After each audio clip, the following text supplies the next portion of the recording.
Good evening, everyone. Welcome to Necro Thursday, and it's another action-packed episode of the Necromaniacs Horror Podcast. How's it going, Mike?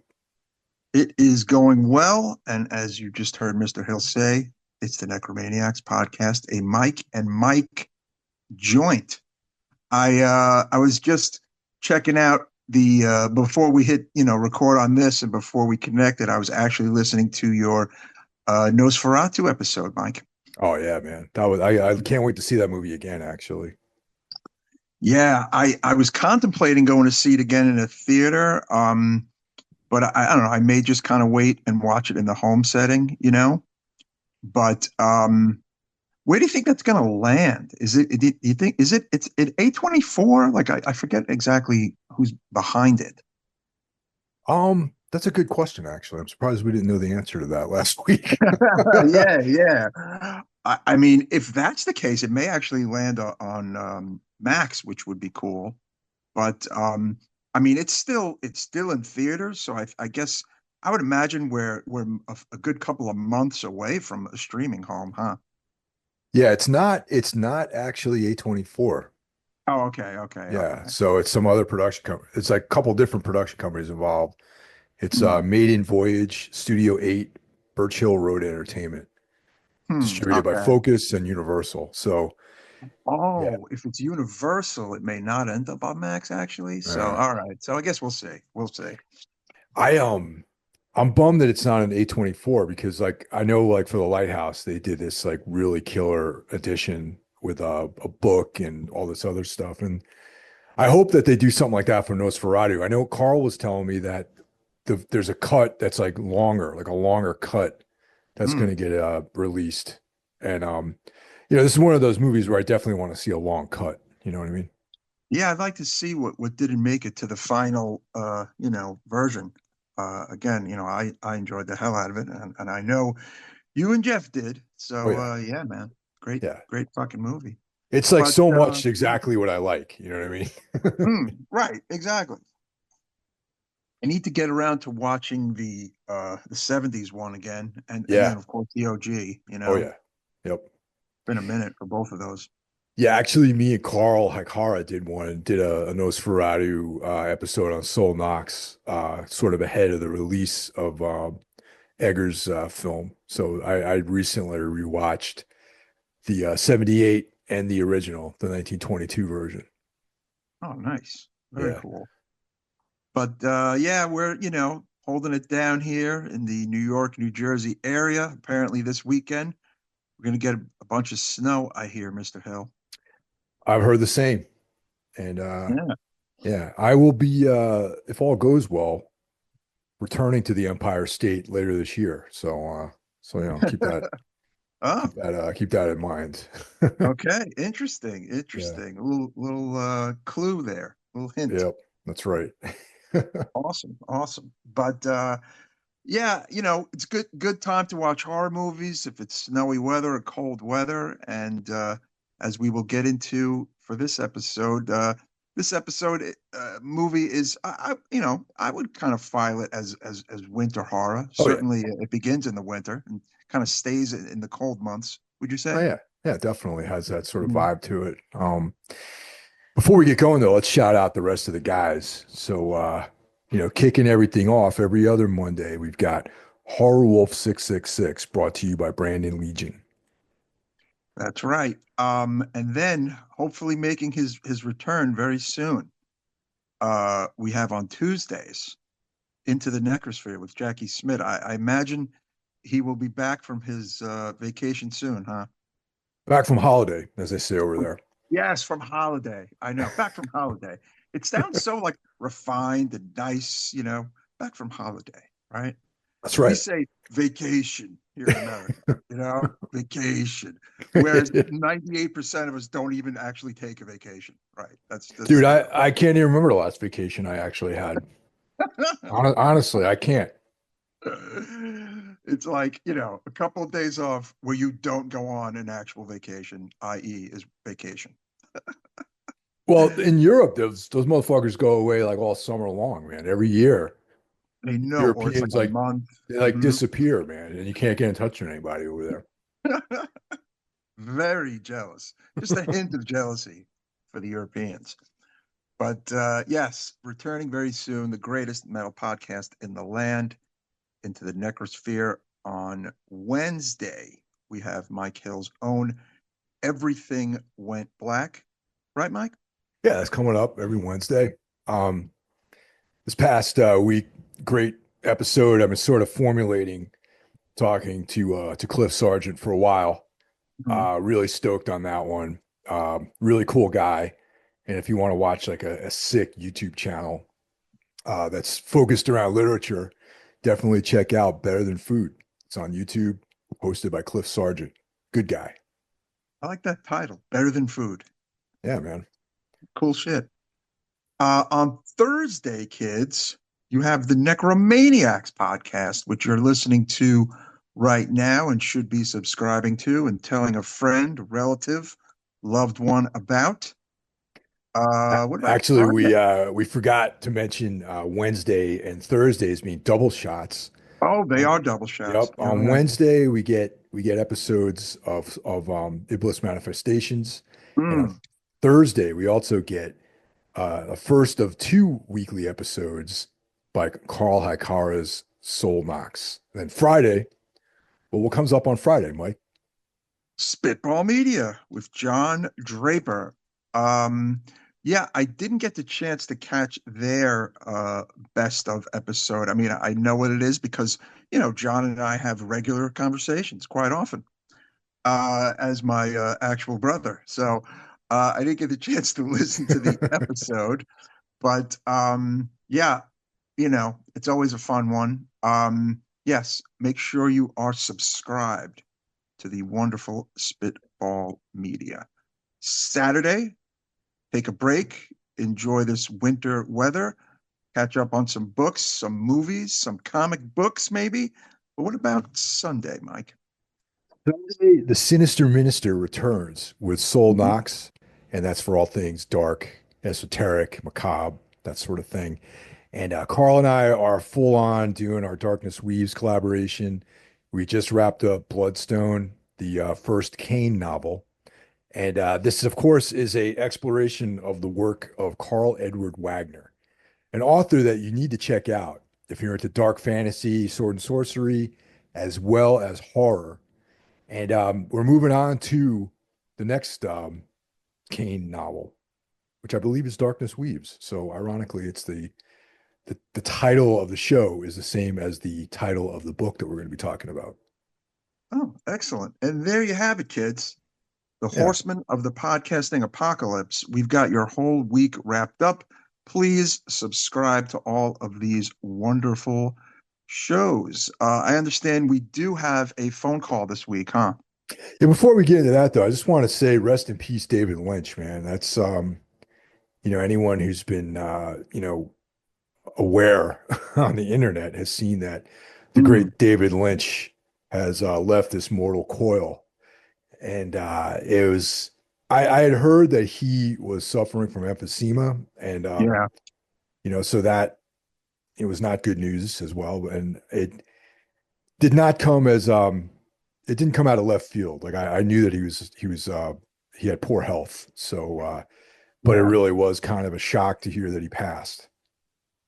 Yeah. Look, obviously, if you listen to the Necromaniacs podcast, all three of us are fans of David Lynch for sure. That final Twin Peaks season was fucking awesome. I mean, if that was his goodbye, then it was an excellent goodbye. Um, yeah, man, made some amazing movies. Really cool guy, interesting guy. The man loved his cigarettes, Mike Hill, and I would imagine they were his downfall. Huh? Yeah, sadly, and I just ordered like I have that gold box from just had season one and two of Mhm. Twin Peaks. But real quick, I ordered the complete TV series with all three Oh wow. seasons, the Blu-ray. It was only like $55 that they were doing like a sale on it on Amazon. Yeah, I So need to grab that because I have a funny feeling those won't be around forever. And yeah, the thing about streaming is, look, it's great and all, but sometimes licenses go away, things go away, and you don't want to be without those like forever or without those when you need them or want them, right? But you know what? Yeah, exactly, man. And you know that it's on even those three seasons are on different platforms. No, like isn't one on Showtime and like one's Here's do you the have the thing. first? I mean, the last one aired on Showtime, which would be Paramount Plus. However, those first two seasons were ABC shows. Yeah. But I would like to do a quick look as to see where they all are right now. Twin Peaks streaming. Okay, I think you can currently watch all three on Paramount Plus, which Okay. is a good thing. Yeah. Okay. Um, and I think Firewalk with Me might even be on Paramount Plus as well. But it might be on other places too. But Paramount Plus is Showtime, so they own it. And I imagine that's where they'll stay for a while. But nothing is forever, though. I feel like with No, streaming, no, right? you know, I and mean, if not most, if not all of his films are available as Criterions too, so that's pretty cool. yeah, okay. Paramount Plus, season one is on Amazon Prime, but the whole kit and caboodle, if you have Paramount Plus, I have it. I love it. So yeah, thank goodness they're all sitting there right now. Yeah, I made a statement earlier on Instagram, and it took me a while to really think about it. And yes, I think that Blue Velvet and Lost Highway are my two favorite David Lynch films of all time. Hmm. I love Lost Highway. I have not really seen Blue Velvet in ages, and I need to remedy that, and I'm sure I will. Oh yeah. Um, I don't know. I mean, to me, like his master work is the entire Twin Peaks, work, basically. You Yeah, know what I'm saying? Like the whole sure. thing, No, totally. Yeah. including Firewalk with Me. Like Yep. that's just one whole big, you know, fucking monster. Um, I don't know. There's kind of nothing else that you can compare that to, right? Like there's not like nothing before it and nothing really after it, really, No, right? no, not at all, man. And like for Mm. me, it's like season one, episode two is Mhm. that's if I'm like, tired and I got nothing to do and I want to just watch something, I'll throw season one, episode two on. That's the one where at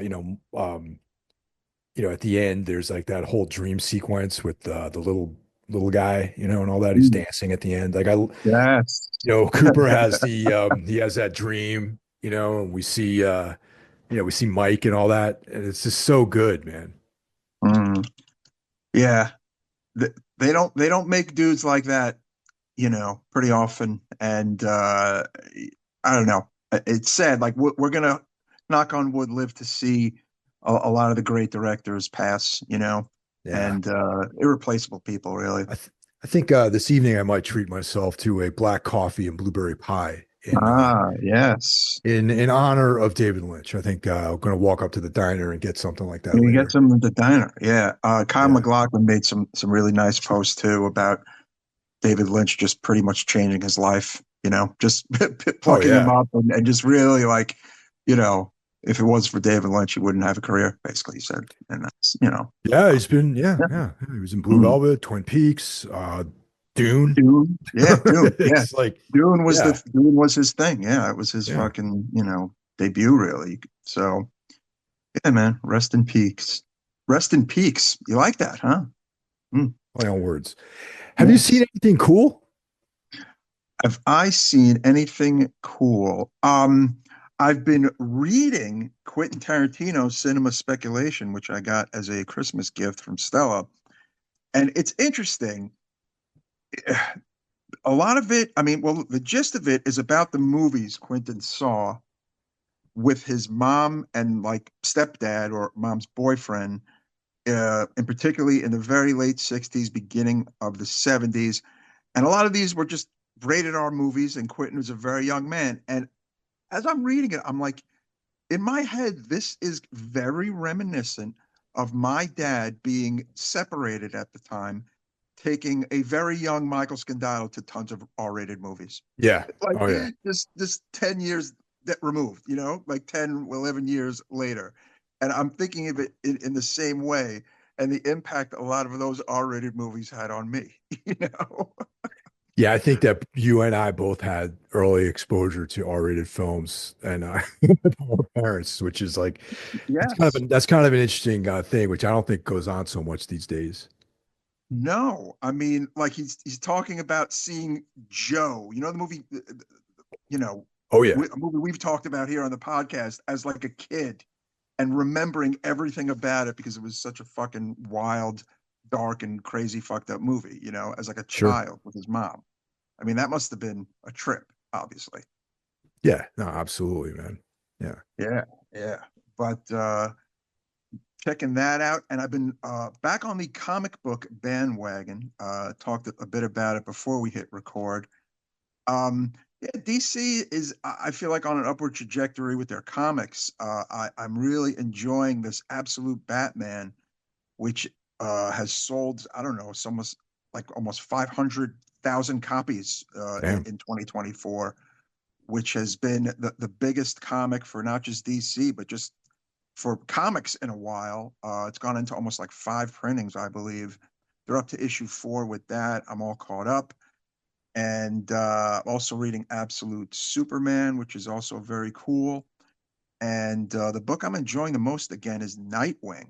Um, for you comic nerds, you know Nightwing is, of course, Dick Grayson, who is, of course, the original Robin. Um, it's weird. I mean, I was out of that loop for a while, maybe like 10 years or so. So I don't know like what is 100% canon and what isn't. But in this current canon, he has Oracle back, and Oracle was kind of out of the picture for a while, who is, of course, Barbara Gordon for you non-comic nerd people. And it's just drawn very well, and there's a lot of action, and it just kind of reminds me of like that 90s to even into the early mid O's Nightwing, where it was just kind of like a joy to read every month. So happy to see that I'm actually enjoying a comic book again, you know? Yeah, it's like I've been telling you, it's been a while that since I've been a regular weekly reader, I've been reading the Titan Conan stuff Mhm. regularly. But those are just like they come out like Savage Sword comes out like periodically and then the Conan the Barbarian will come out like in arcs. Like there'll be like approximately 6 issue arcs, and then you won't see it for a while. So but I'm interested after talking to you about it, checking out the Absolute Batman title and the Nightwing title. Yeah, yeah. And oh, on the viewing front, man, I just finished what I think is one of the best TV shows I've seen in a minute, and I'm talking about Landman on Paramount Oh, Plus okay. with Billy Bob Thornton, John Hamm, Demi Moore, and Ali Larter. Mike, you got to check this show out. It is fucking awesome. I don't know anything about it. Yeah, yeah. It just wrapped. The final episode, I think, was last week.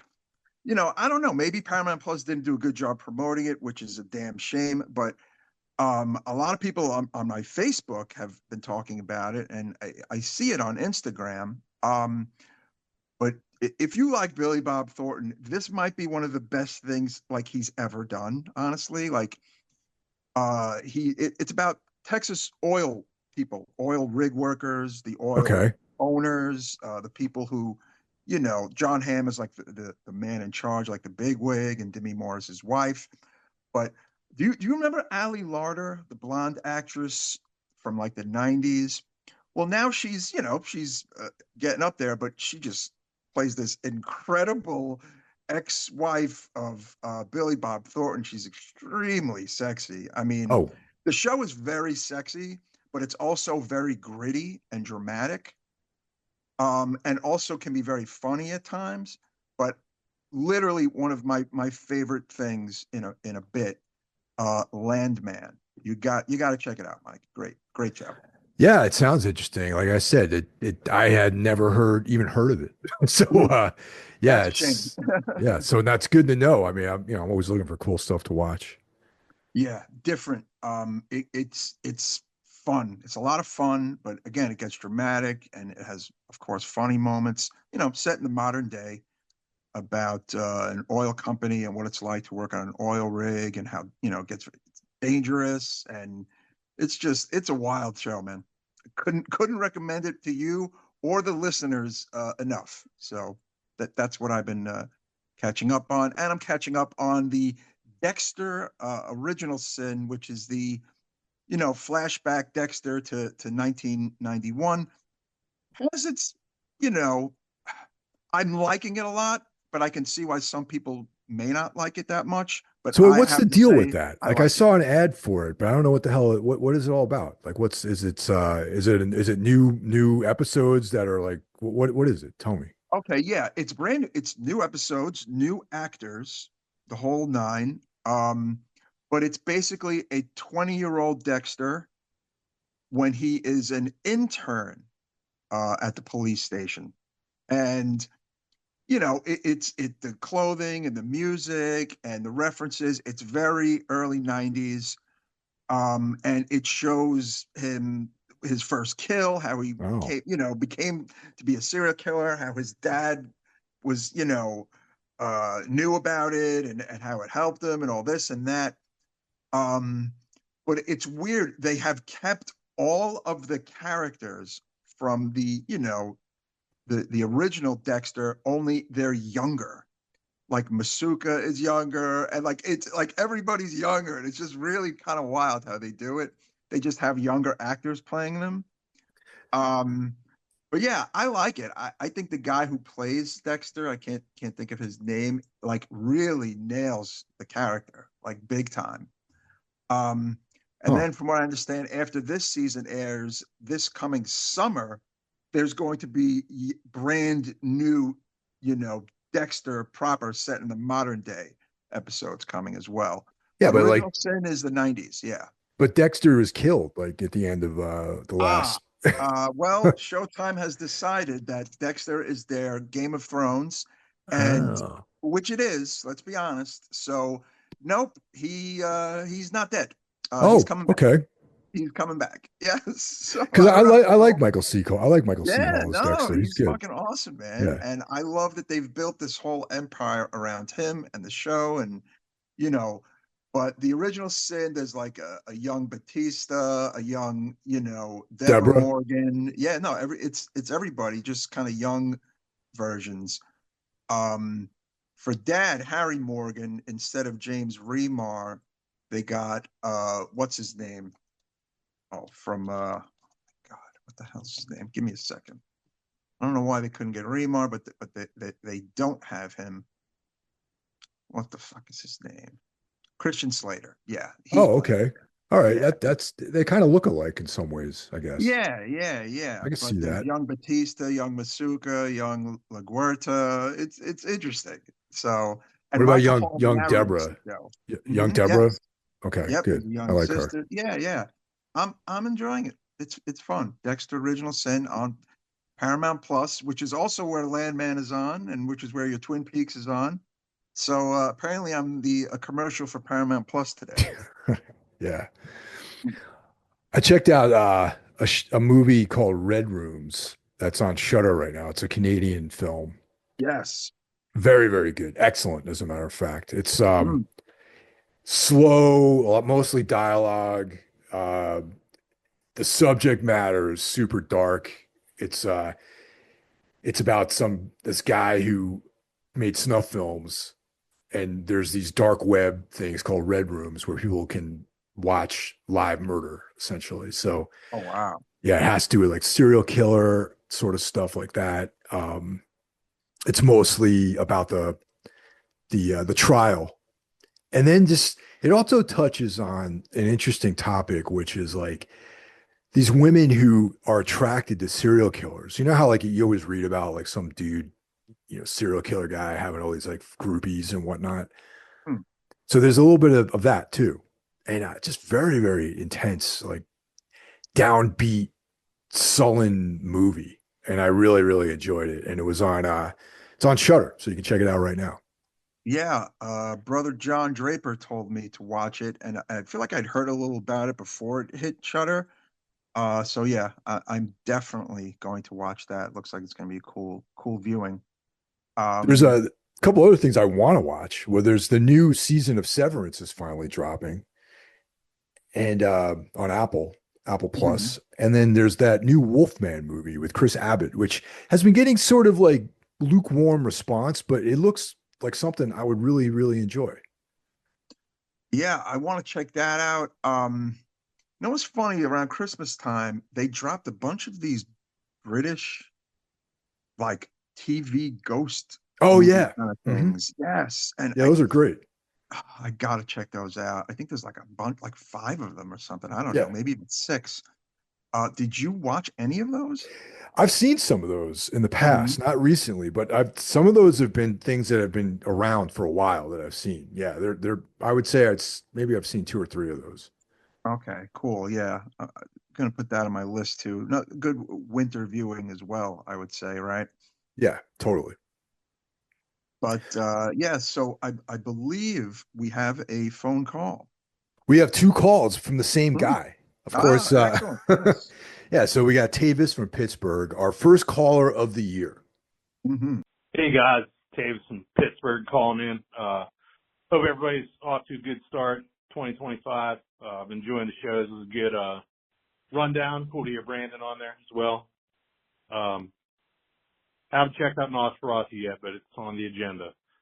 Speaking of check stuff out, I just watched this movie that Grindhouse Releasing put out called Hollywood 90028. It's from 1973. It was shot by this woman, Christina Hornisher, who's like an experimental filmmaker. I think it's the only movie she made other than like shorts. But it's really cool. And it was shot by the guy who did Lamora, which I know you talked about in the show. So it looks really awesome. Definitely worth seeking out. Pretty cool. But also tell Mike and Mike, speaking of Grindhouse Releasing, a friend of mine who kind of works for them behind the scenes, is saying they're going to be doing some screenings of pieces in 35 millimeter at the Nighthawk in Brooklyn on, I think he said this month, January 24th, 25th. So I guess you guys aren't doing anything. It's a good one to go. Check out in the theater if you've never seen it. Always a classic. So yeah, thanks for the shows, guys. Hope everybody's doing okay, and I'll talk to you soon. Bye bye. Hey, it's Dave from Pittsburgh again, and it's been a long day, but most importantly, forgot to mention, rest in peace, David Lynch. I know we're all big fans of him around here in the necromaniacs and horror realm community. So, yeah, definitely think I'm going to throw on a pot of coffee and I'm going to watch Inland Empire. But, yes, rest in peace, David Lynch. Take care, guys. Bye-bye. Thanks for getting back in touch, Tavis. You and I have been corresponding quite a bit recently, so it's really cool to hear your voice on the podcast. That's really exciting about the pieces screening at the Nighthawk. That might be something I would be interested in checking out at some point. Yes. Of course, you and I have definitely seen pieces, but I've never seen it in a theater. I Oh, imagine it would be a lot of fun to do. I mean, I love Nighthawk, so yeah. Regarding that other movie, I've been meaning to buy that actually from Grindhouse. yeah. I think that's a movie that we've texted about, Yep. yes, yes. I don't know if Rennie also was talking about it as well. No? I feel like Rennie knows this movie. But yeah, Hmm. we've been going back and forth about it. So maybe it's time we both one of us pulls a trigger on this thing and checks it Yes, out. and buys or both of us buy. I mean, Yeah. I love fucking Grindhouse. I releasing. All their shit is awesome. This movie Hollywood 90028 from Christina Hornisher sounds like. I mean, it couldn't be more Necromaniacs appropriate. No, Oh yeah, definitely. I'm looking at the box cover art right now on the Grindhouse site. I mean, it looks super duper fucking cool and like right up our alley. You know, I mean, Oh yeah, dude. Yeah, it's got I'm thinking all the yeah. it. What I'm a little confused about is is it shot now or is it from the 70s? It almost looks like it might have been made now just under like, careful, attention to detail. You know what I'm saying? It looks completely 70s to me, but you never know these days with technology, with what the kids use these days. Okay, no, it is from the early 70s. I think initially when I first heard about it, I thought it was one of those made now, but you know what I'm saying, but homage. But yeah, Sure. written and directed by esteemed experimental filmmaker Christina Hornisher, who camera operator Jean-Pierre Guins, who shot Lamora, Child Save the Supernatural, Oh, okay. Yeah, we did that one. vivid time capsule of Los Angeles in the early 70s. Yeah. Okay. Yeah. Gotta That's see this got film. our name all over it, honestly, man. Yeah, and it's 1973, so Yeah. cool as hell. I gotta say, Inland Empire is a very interesting selection for a David Lynch movie. Mm. Um, great film. I saw that in a movie theater actually, and definitely gotta give that one another watch as well. I want to as well. It's a movie that, like, when it was over, I kind of resigned to being. I don't really know what this movie was about, but I liked it. That's Like, kind of the you case know, with a lot of his films. Like one, yes, I don't know what I watched. I yeah, enjoyed it. it took me like 20 years to figure out what Mulholland Drive was about, honestly. Mm. You know what I mean? Like one day I think I texted you guys about it. I was like, you know something? I think I know what the movie's about now. And I was like, Mm. it made sense. But that's, probably Inland Empire is the same type of deal. Yeah, totally. Yeah. But yeah, thank you for being our first caller of the year, and then of course uh, Tabe was called back to talk about, of course, the passing of Lynch as well. Yeah. Yeah. So that leaves us this week's feature, of course, The Changeling Hmm. from 1980. And interesting, directed by Peter Medak. Yeah, Peter Um, Medak. Hmm. Medak. And he's mostly known for TV stuff. And like what I think is really cool is he did 2 episodes of the Hannibal TV show. Oh wow, that's right. And then he also did what we call The Odd Job, and he did that movie with George Hamilton as Zorro, Zorro the So Gay yep. Blade. Yes, which I I think that remember the came out. trailer for. I think Hmm. that came out the same year as this movie. No, that's 81. Okay. Changeling is 80, but probably shot in 79. You know, listeners, the fun thing about like 1980, 81 set movies is how much they're, I mean, look, it's not the 70s, but it's kind of the 70s. Would you agree? Oh, totally, man. It's the same way like 1989 is and 1990 and 1999 and 2000. Like I feel like Yes, the yeah. 90s kind of stretched into like 2003 maybe, you know what I mean? Right. I mean, honestly, I like the 80s really kick off like by 82, 83, like visually. Like there's the Yeah, like people look a lot different, all right?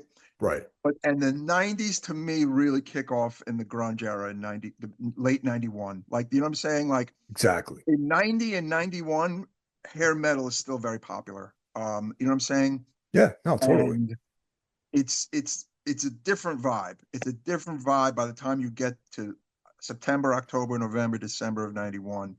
The change is underway.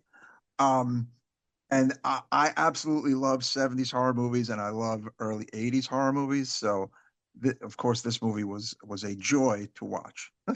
Oh yeah, totally. Um, Another quick fun fact about Peter Medak is the TV movie The Babysitter. He Hmm, directed that, and that featured William Shatner. nice. In the 90s though, Medak directed the Pulp Fiction-esque Romeo is Bleeding. Do you remember Oh that yeah, movie? yeah, that was a good one. I've totally forgot about that movie until you mentioned it. Yes.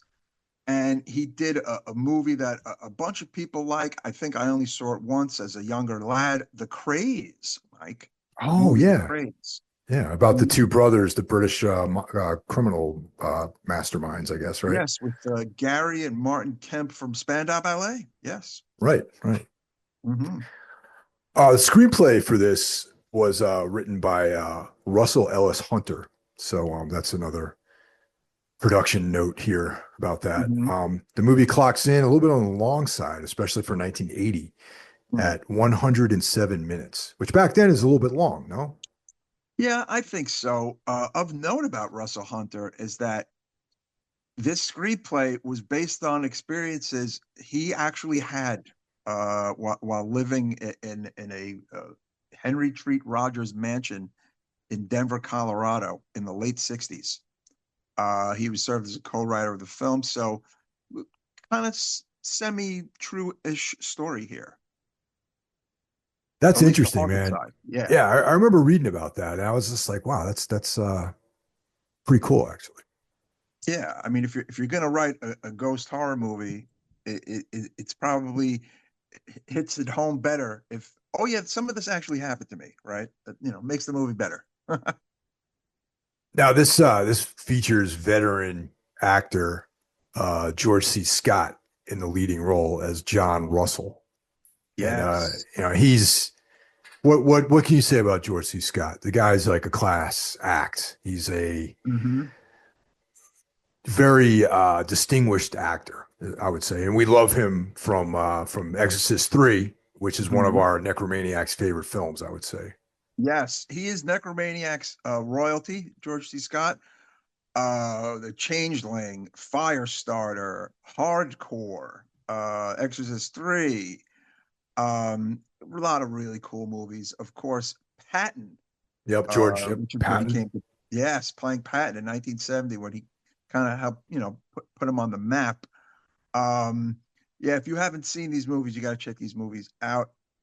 Uh, Hardcore is another, of course, Necromaniac's favorite. He just has this great presence. On a more shocking note, learning that he was about 52 when he made The Changeling, and I'm going to be 52 is was kind of shook me a little. But hey, Oh, dude, people lived a bit different back in the day. Let's just say it's that. it's funny you mentioned that because I recently watched Terminator, Mhm. and when the first Sarah Connor to get killed by the Terminator, she was like 35, and she looked like 57 or something like that. You know what Oh I my mean? God. Yeah. Yes. Remember they Yes. like the woman that gets shot up the first time, the first woman to Yes. die, the first Sarah Connor. Holy You crap. when they talk, the police mentioned her. They said that she's 35, and I was like, wow, damn. Right. Yeah, people just live differently. And thank goodness for modern I don't know, the modern world that the 2025 52 does not look like the 1980 52, right? Yeah, I mean, I was all primed up when I was a kid to think I'd be dead by the time I hit this But age. So, yes, it's yes. like, yeah. Listening to like hardcore and death metal, I didn't know if I would be here at this age. I got to be honest. I didn't know. The answer would be maybe. But alas, here we are, alive and well, and glad to be alive, Yeah, right? Yes. exactly, dude. I'm happy to be alive.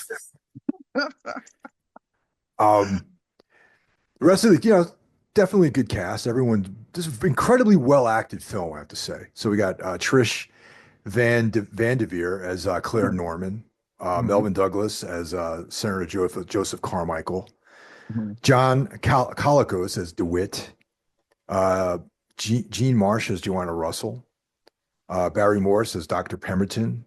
And am I leaving anyone out that's of note? There's a huge cast in this. Madeline Sherwood is Ah, there Mrs. we go, Mrs. Norman. Yep. Norman, who, Okay. yes, works at the historical society where they rent the house from.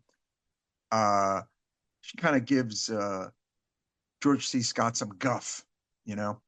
Um, yeah, that's the thing. This is a Canadian film. All these kind of Canadian movies from the late '70s, early '80s have this really cool vibe to them, and I think Mike and I, because of our age, we have a bit of this kind of nostalgia for some of these movies. Is some of like the earliest kind of horror movies that you either remember the box covers of, or maybe even saw on television, right? Yeah. I I was actually just gonna remember say. on TV as well, and even just kind of seeing George C. Scott, I'm transported to being like a 10-year-old or a 9-year-old. It's kind of weird. Yeah, I think I did see this on the TV back in the day when I was a kid. Because as you and I both know, there was Channel 5, Channel 9, and Channel 11, Yep. Mm-hmm. those are the three channels that you would tune in on the weekends to watch horror films. Yeah, And local channels. Yep. yep. And I would put money on this being one of the films I saw on one of those three channels. But Mhm. when the video era started, I definitely because I'm not renting anything at that age with my no money in my pocket sort of life that I had. But I know that my parents rented the Changeling on VHS definitely at some point, and we definitely watched that collectively in the living room. Yeah. Um, it's weird. The older brothers and I were the big horror people. Mom and dad were not really into horror at all. So it was my brothers and my friends that liked horror. And then of course, me and John got like very into horror. So yeah.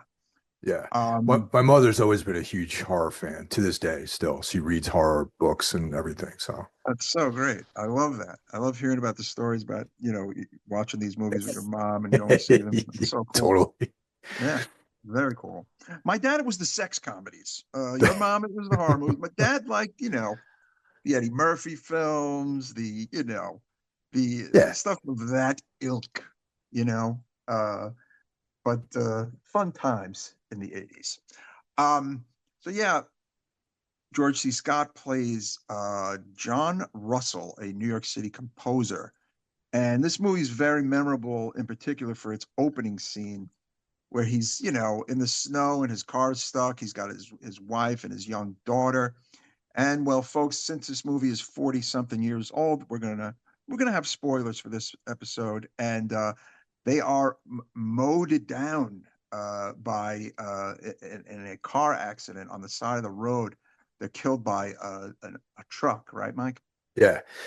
And yeah, it starts off strong just like that. And George C. Scott does an incredible job at portraying grief and just Mm, the yeah. ravages of losing your family. And we get a Mhm. really good sense of what he must be going through having experienced that. And so to sort of heal, he takes what looks like to be a teaching position out in Seattle in the In Pacific Seattle, yeah. Northwest. Yeah. Hmm. So he's gonna, he's a famous composer, so he's gonna do some kind of a teaching gig out there. He rents this old house, and right then and there, it sets the stage for what I'm gonna call the Changeling a gothic horror film. Really, if you think Oh about it, yeah, it's definitely. totally gothic Mhm. sort of trappings. He rents it, from the what I mentioned, that historical society, from the woman Claire Norman, who says, "Oh, it's been vacant for 12 years," and it's like, gee, I wonder why. It's like there's a lot of kind of the obvious, yeah, this house is fucking scary as shit, right from the get go. But again, like a lot of great horror movies and a lot of great old horror movies, um, this movie kind of also relies heavily on not what you see, but what you don't see, right? Would you agree? Well, I mean, I would say that 90% of this is atmosphere, really, and it's Yeah. like Mhm. atmosphere and dialogue. Like you learn about things from people talking, and then they do a great job of showing just the house as being this sort of ominous, like foreboding sort of place. And I almost feel like modern films could take a beat from that they I don't think do.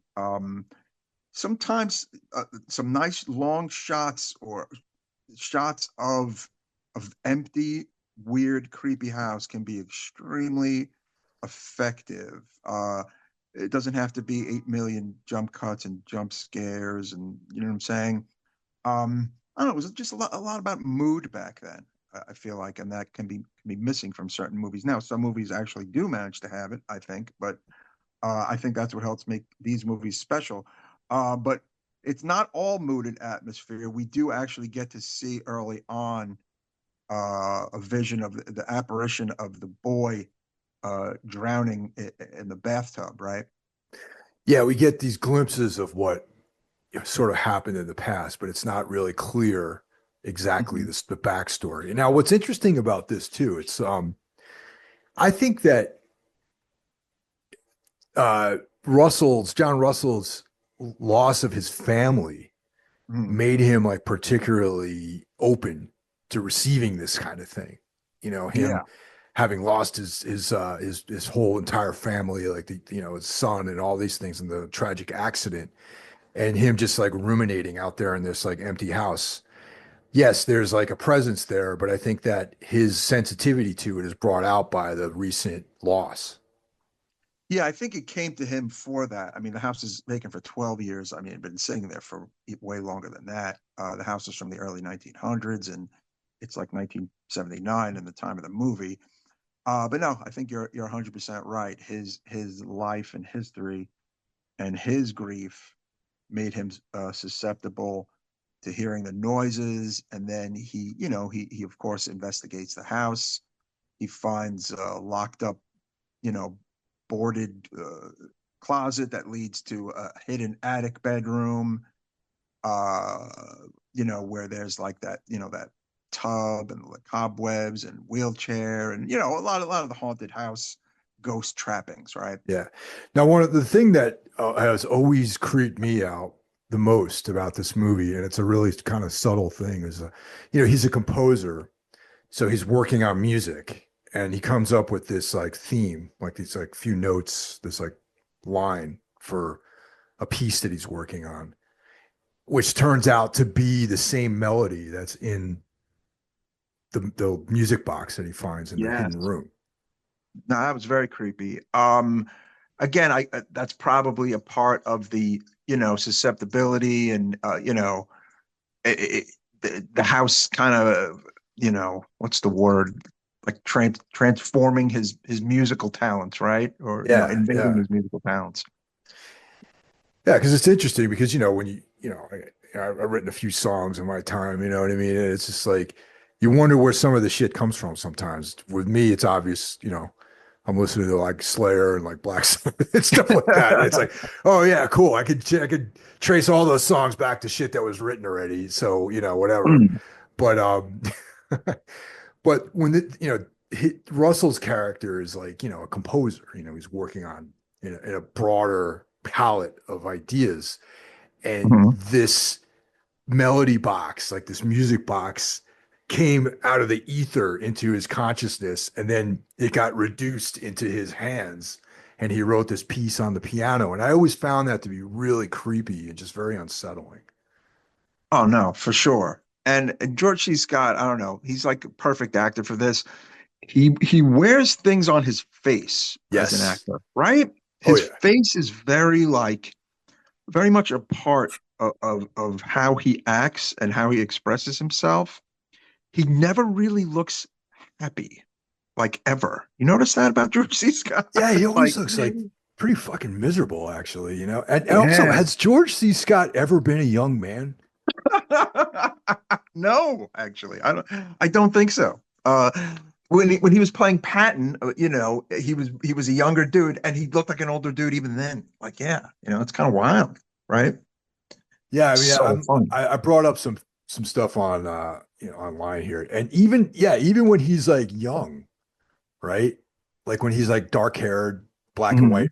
white, sort of actor, he still has this like old world, like a old. Has the look of an old soul. You know what I mean? Yes, absolutely. That's what made him so cool. Yeah. Oh, always old. No, but yeah, I mean, man, I'm afraid to see how old he was in some of these other movies I've seen him in, and it's like, oh, he was 40 and he looks, 62 or whatever. But yeah, it just again, people just lived differently. Um, so regarding the music box, John and Claire, the woman who showed him the house, who I guess have a bit of a kind of a thing going on now at this point. I mean, they kind of sort of hit it off a little, Yeah. Um, they believe that the ghost is that of a young girl killed outside the house in a traffic accident in 1909. So they hire this, seance team, and they get the voice of the house on audio equipment, but the voice is actually calling itself Joseph Yes. Carmichael, a male, voice. There was a young girl killed outside the house, though, but the real issue is that of the young boy killed in the house. Yeah, it was cool, like how there was a little bit of a misdirection there, and maybe the first time you see this movie, you're thinking like, oh yeah, of course, like, his family was killed in a car accident. There's like, the young girl, killed in a similar way. But then there's a deeper sort of plot going on, which Mhm. explains, when you think about ghosts and you think about like, like an unsettled, restless spirit, it would come through maybe, yeah, sure, an accident, but most likely more from like a nefarious thing, like murder or something like that. You would think about ghosts more in Yeah. those terms. So that the plot thickens when we learn that the ghost is actually Joseph Carmichael. Yes, a crippled, sickly 6-year-old boy who was murdered by his father, Richard, in the house because he would never reach the age of 21. And apparently, by 21, had he lived, he was going to get this huge fortune from his late grandfather, okay? Richard Carmichael's father. I guess Richard Carmichael's dad wasn't a big fan of his. He's leaving it to his son. Uh, since he knew his son was going to die, to ensure he'd get the money, Richard replaced Joseph Carmichael with a boy from a local orphanage and then sent him away to Europe to get treatment for his illnesses and then brought him back as if he was cured. But the downside is that he ended up murdering his actual son, the real Joseph Carmichael, so that he could have this whole plan go underway. And of course, he murders him by kind of drowning him in the tub in the house, which spawns the haunting. Pretty fucked up, huh? Definitely, and here we are in this like realm of like very much like a Shirley Jackson, like turning a, gothic horror kind of setup, with Mhm. old family, like some kind of plot to oust somebody from their inheritance, like that sort of thing. It's like classic gothic horror sort of plot line. Yeah, and it was creepy to learn that the pounding noises like that he was hearing is the pounding of the boy, punching away at the tub while his own father is killing him. That's pretty fucked up. Well, actually, yeah, sound plays a big part of this too. Remember, because there's even like he was hearing a lot of this stuff, and he contacted a plumber, and he's like, I think the water heater's like fucked up or something. Keep hearing these noises, and Mm. I think it's the pipes or something like that. And the guy's like, yeah, yeah, it's probably the pipes. These things have their, a mind of their own, that sort of thing. Yes, and the fake Joseph Carmichael, the Changeling, hence the title of the movie, is now an old man who is a prominent U.S. senator, um, who also happens to be a major patron of the Historical Society, who owns the house where his adopted father committed murder. Um, the actor who plays him, he's really kind of creepy looking, isn't he? He Who looks plays like the kind of Carmichael? he looks like the Yeah, kind of guy to Melvin be Douglas. involved. Melvin Douglas. Yeah. Yeah, yeah, yeah. He's def. Let's see. I'm just taking a little peek at what he's been in and done. I mean, he obviously had been acting since the 20s, 30s, and 40s, but yeah, he has this kind of look to him where he probably would have been like a great villain in a bunch of movies himself, you know? Yeah, if you told me that he was involved in some kind of plot like this, I would think, of course he was. Yeah. Yeah, he has the face of a Scooby-Doo villain after you've revealed the mask, right? Like the if I would have got away with it if it wasn't for you kids kind of face, right? He's kind of looks like one of those guys. Um, so yeah, George C. Scott is trying to locate Carmichael and talk to him and speak with him about it, but of course, Carmichael is not having any of it, right? It's not, they want to, and also he sends some of his goons out there to kind of shut up Russell. Yeah. Oh, and well, actually, but well, before that, um, further investigation leads John to this other property built on land, of course, owned by the Carmichael family, where they believe that the body of the real Carmichael was dumped in a well, and of course, they find the skeleton. And aside from finding the skeleton, they find the christening medal that belonged to the real Joseph Carmichael. And then, of course, George C. Scott brings that medal over to, the current Carmichael. And he just, has his goons kind of, like Mike said, try to intimidate him and try to actually retrieve the medal back, right? Yeah, because that's the sort of smoking gun really in this whole thing. And Mhm. one of the more cynical aspects of Carmichael is when George C. Scott finally confronts him about it. He's ready to write him a check, so the whole thing goes Yes, as away. he walks into his office and he pulls out the checks thing. It's like, okay, how much is it going to be? Like I feel like he knows what the deal is, right? Yeah, but it's just like that whole like cynicism of like everything's got its price, and it's like obviously you just want some money to shut up, and what do I got to what do I got to do to make you shut up, Hmm. and of course it's not that. It's Russell is wants to get to the bottom of this whole thing. He wants to, expose this thing and make this, right this wrong, I guess. Here's what's a little unclear. Does Senator Carmichael know the truth and he's in denial of it? Or does he kind of not really know what the fuck has happened? I I think that he knows the truth and is in denial. I think Okay. that he Okay. was, if you think about in the flashbacks to the Mhm. murder, you see the age of that kid. I mean, Mhm. he's like, what, Yeah. like probably like 9 years old or something like that, Right. maybe. Yeah. Yeah, so your memories go back to before 9 years old. You know what I mean? Like you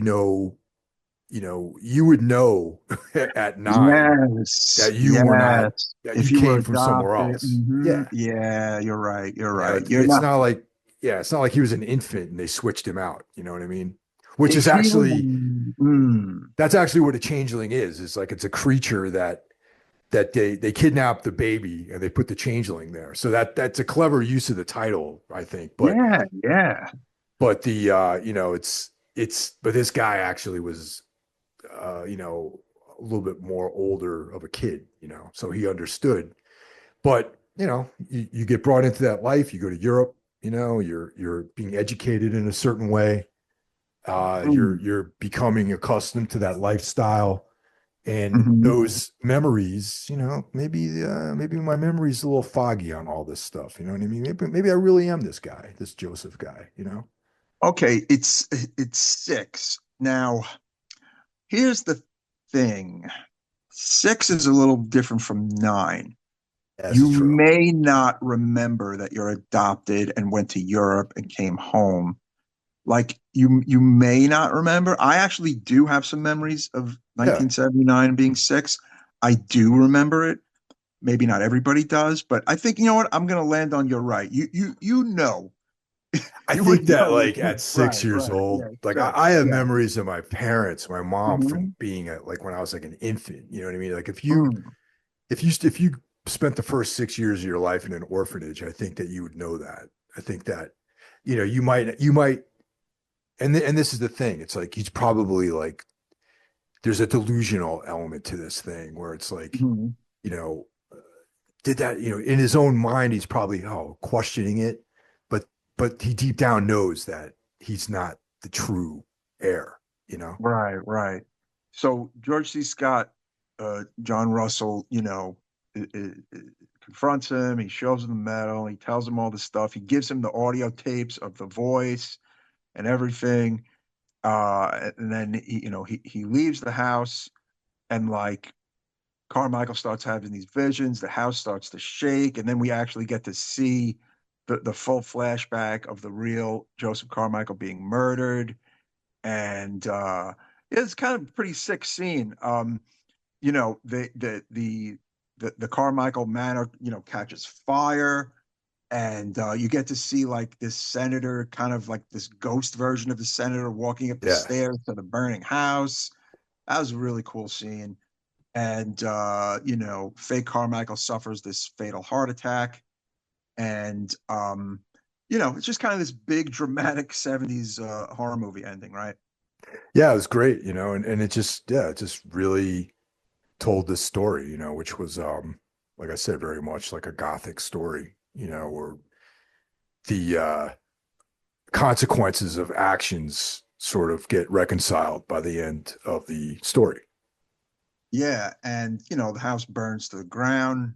Carmichael dies of a heart attack. I believe he dies of a heart attack. And all you see the next morning is like the burnt wheelchair among the ruins of the mansion, and the music box begins playing. I think, the ghost was satiated, right? As they say, it was, Yeah. the Carmichael died. Um, the thing is, he did get all that money though. Now, But the this is ghost was true. probably he lived quite a life. But Yeah, yeah, but it's is it his also like fault? that whole like Mm. thing of like getting your sort of comeuppance though, and that's it's like the consequences of your actions. It's like I'm sure he still would have liked to have lived a few more years instead of dying of a heart attack in a burning building. Right, right. Exactly. That's no fun. That is what's called no fun. Yeah. Um, but yeah, I mean, again, classic late 70s, early 80s horror fare.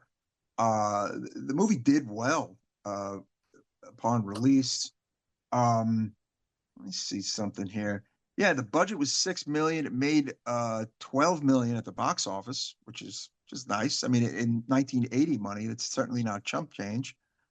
Um, it's funny. Roger Ebert back then, interesting review. He says, if it only took craftsmanship to make a haunted house movie, The Changeling would be a great one. It has all the technical requirements, beginning with the haunted house itself. The film does have interesting ideas, but it doesn't have the sneaky sense of awful things about to happen. Yeah. Scott makes the hero so rational, normal, and self-possessed that we don't even feel he's in any real danger. We go through this movie with too much confidence. And then another thing I saw that they said about this movie, I watched it on YouTube, was that uh, Siskel said he's too good in this movie. He's like his acting is too good to be in this kind of movie. Like it's kind of funny, right? I thought that was funny. That's funny. I mean, I was reading the same sort of like critically, it seems like the movie didn't fare so well. I mean, it Right. did good numbers, but like Mhm. critically, they were like, yeah, you never once think that George C. Scott is not going to take care of this whole thing. You know what I mean? He's like too much of a Mm. badass like presence in the movie to feel like he's under any real threat. Like even when those cops are like hassling him, I'm like, it's fucking Mhm. George C. Scott, man. He's going to take care of this situation. Oh yeah. I mean, the thing is though, I think in the horror house, the haunted house genre, I mean, this is like A list though. I don't know. It's a great haunted house movie, I think. No? Absolutely, man. It was great. I mean, I really, I enjoyed this movie. It was awesome. I never really looked at it in those terms as like Siskel and Ebert put it, Mhm. Right. but I guess the only thing that you could say is maybe if you had like a little bit more of a vulnerable lead, like the, Mm. the actor could be like, I don't know, like a guy like James Woods or something like that played him, or like someone who's like a little bit less of a commanding presence in this film, True. then that you might feel like the actual that Russell would have actually been in danger at some point. Interesting side note about Claire, the woman from the Historical Society who becomes his romantic interest. Well, that is George C. Scott's wife in real Really? life. Oh, Yes. okay. They were married in 72, and they were married until she died in 1999, which was right Oh, around the time that he died. So how about oh that? wow. And that, yeah, it was a real life couple. I knew there was some Damn. nice chemistry there. Okay. Nice. Yeah, love Yeah. story there. I like that. So she was from Tenafly, New Jersey. How about Oh, no that? way. Okay. Yeah, that's up around. Yeah, that's Yeah, where yeah. the Alan Duchess's old studio is in Tenafly, New Jersey. And George C. Scott is a Virginia guy. But yeah, they were husband and wife. I love that. That's fucking cool as shit.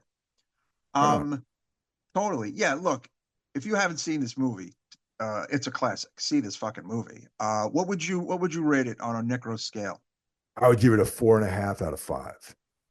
Yeah, that's where I landed too, Yeah. honestly. I was I felt four was a little low because Yeah. I enjoyed the hell out of it. and I do consider this to be a classic. And I do too. List of 70s horror. This is right up there. Even though, again, I know it came out in 1980. In a way, it's kind of a 70s horror movie. It's definitely one at the peak Canadian, horror movies as well. And I would dare to say this was and is an influential film among, the haunted house films. Would you say? Definitely. And I just always love watching George C. Scott. I enjoy his acting quite a Mhm. bit. And yeah, I mean, maybe if you had Art Hindle playing Russell, Mhm. because Art Hindle comes off as a little bit more vulnerable, I guess, in a lot of his Right. roles. Like Mm. that maybe like Siskel and Ebert wouldn't have had such a problem. You know what I mean? Yeah, it's funny you mentioned him. He's a little even in 79, 80. He's younger than George C. Scott, but he actually might have been a really cool person for this movie. Hmm. Well, the You know? fact that it's Canadian, and Hindle's a Canadian guy, Yeah, and like, yeah. and he is like a little bit more or less like George C. Scott. You can't help but look at the film and you think of him as Kinnaman from Exorcist or Patton. Mm, You know what I mean? Or the character from Hardcore, like a guy who's like kicking doors in and beating people up and stuff right. like that. You know what I mean? He's a tough guy, but he's always the winner. He's the Yeah, winner. He's the tough guy. He's very confident. He's serious. He's just like he's gonna fuck your shit up. Like yeah, say it right. exactly. Exactly. Yeah, yeah. Totally. You're And right. so I get that point, and maybe like Art Hindle can play a little bit more, a little broader, I guess. Like you can see him. He Mhm. portrays like vulnerability a little bit better, I think, possibly than George C. Scott. But for me, George C. Scott is John Russell. He's the fucking guy in the movie. So I never really Oh, thought of it until I read that. totally. There was talk of a remake back in 2018 that did not come to fruition, unfortunately. Apparently, they were going to change the setting to Ireland, Oh and it God. was going to be a remake. And you know what? Maybe glad this reimagining did not take No, place. not What dude, about get you? the Huh? fuck out of Get out of here with these fucking remakes, man. It's like I don't need to in this some things you just should not fuck around with. Like this movie, leave it alone. Leave the changing Yes, alone. All leave it right. alone. It was perfect the way it was. You go back, you rent it, whatever. You buy the Blu-ray and you enjoy it. And you enjoy it for what it is. It's a movie that came out in 1980. Yeah, yeah. And regarding Blu-rays, Severin has this on Blu-ray. I have my Oh copy. yeah. Pick it up if you have not. It's loaded with a lot of extras and Oh yeah. goodies. Yeah, wonderful film. The Changeling, good winter horror, good Canadian horror. So check it out and enjoy it, Necromaniacs. And with that, we bid everyone farewell for this week. And we will talk to you next week. Everyone take care. Cheers.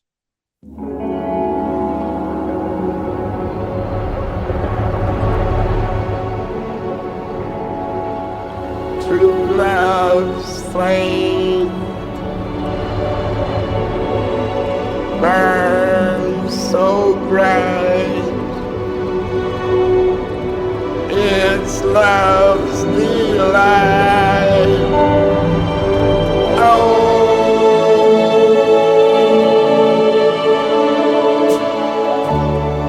once upon a time we danced. Once upon a time we took a chance and fell in love.